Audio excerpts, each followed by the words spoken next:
Naisilbi na ng CIDG-NCR ang arrest warrant laban sa kontratistang si Pacifico Curly Discaya na nakadetain sa Senado. Nakatakda siyang dalhin sa Malolos Regional Trial Court sa Bulacan. Detalye sa unang balita live ni Bam Alegre. Bam?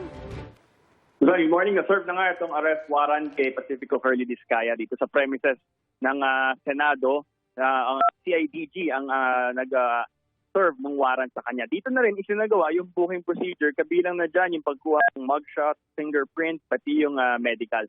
So matapos yung procedure na yun, sumakay siya sa mobile ng CIDG at ito na ibinibiyahe na nga siya. Pumunta siya ng Malolos, Bulacan para sa return of warrant sa Malolos RTC kasi nagmula yung warrant of arrest. Matapos ito, nagpa-interview yung kanyang abogado na si attorney Cornelio Samaniego at ayon sa kanya, ang sinabi raw pahayag ni Curly na lulungkot daw na makukulong siya kahit lang daw na nag-participate lang naman siya para magsabi raw ng katotohanan. At binanggit din ni attorney Samaniego na meron siyang previous operation daw sa may right shoulder tendon kaya naka-sling siya.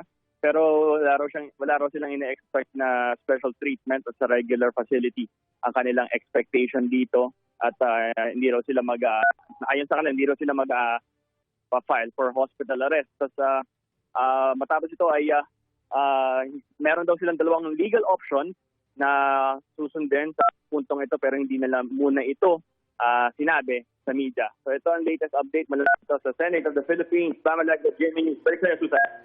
Salamat, Bam Alegre. Nakapanayam ng GMA News ang abogado ni Curly Discaya.